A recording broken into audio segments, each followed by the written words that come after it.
Hello and very good morning my dear students. स्वागत है आप सभी का आपके अपने YouTube channel Sushil sir classes पे।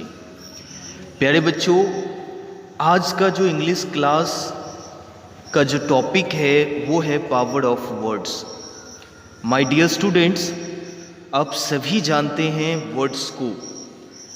आज मैं आपको उसके पावर्स के बारे में भी बताने जा रहा हूँ। प्यारे बच्चों, शुद्ध बोलने और लिखने के लिए सिर्फ व्याकरण के नियमों का ज्ञान पर्याप्त नहीं है। आप सभी एकाग्रचित्त होकर के मेरे वीडियो लेक्चर्स को देखते हैं और ग्रामर को पढ़ते हैं। केवल यही काफी नहीं है प्यारे बच्चों, इसके लिए शब्दों के अर्थ का ज्ञान आवश्यक है। इसलिए आज मैं आप सभी को पावर ऑफ वर्ड्स को बताने वाला हूँ। वर्ड्स का क्या पावर है, इसका कितना यूज होता है, ठीक है, इन सभी को आपको जानना है। आइए पावर ऑफ वर्ड्स को जानें। प्यारे बच्चों, वर्ड्स को हम सभी ने दो भागों में बांट दिया है।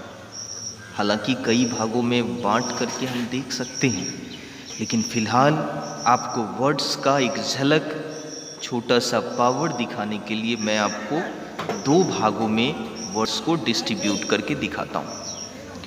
पहला है सिनोनिम्स और दूसरा है एंटोनिम्स। बच्चों, आपने हिंदी व्याकरण की किताबों में वर्ड्स को देखा होगा, जिसमें आपने हिंदी के कुछ चुनिंदा शब्द जैसे कि समानार्थी और विपरीतार्थक शब्द के बारे में जाने होंगे। प्यारे बच्चों, सिनोनिम्स और एंटोनिम्स का प्रयोग भी खास उसी प्रकार है। जिन शब्दों के अर्थ में कुछ समानता रहती है और साथ में उसमें भिन्नता भी मौजूद होती है, उसे हम सिनोनिम्स कहते हैं, ठीक है। प्यारे बच्चों, अगर आप इसे इंग्लिश में कहना चाहें तो प्यारा सा डेफिनेशन और बहुत शॉर्ट में छोटा सा डेफिनेशन कहेंगे, synonyms are words with the same और सिमिलर मीनिंग।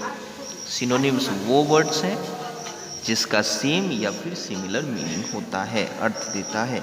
जैसे कि आपके लिए कुछ एग्जाम्पल्स मौजूद हैं मेरे पास, आप देखें ध्यान से। जैसे कि फॉर एग्जाम्पल के लिए एडिक्टेड, देख रहे हैं आप, एडिक्टेड, डिवोटेड।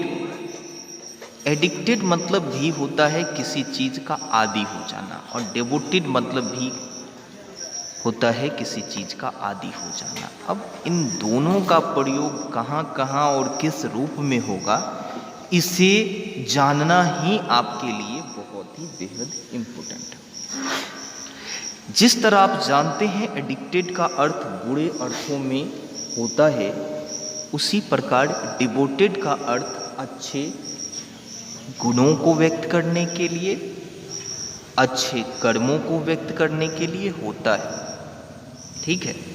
वैसे ही जब आप अगले एग्जाम्पल को देखेंगे तो बैटल है, फाइट है, वॉर है, तीनों का अर्थ होता है लड़ाई।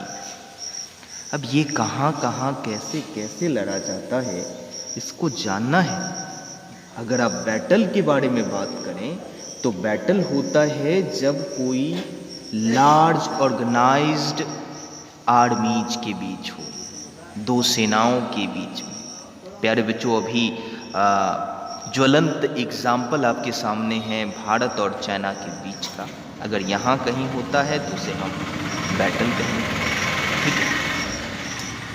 अगर आप फाइट को देखें तो ये साधारणतया नॉमिनल यूज है, और ये किसी दो व्यक्तियों के बीच होता है, दो समूहों के बीच होता है, दो गुटों के बीच होता है, ठीक है। और वहीं पे जब आप वॉर को देखेंगे तो वॉर क्या है, तो ये दो नेशंस के बीच हो रहा है, दो राष्ट्रों के बीच हो रहा है, बड़े बड़े आर्मी के टुकड़ियों के बीच हो रहा है, ठीक है।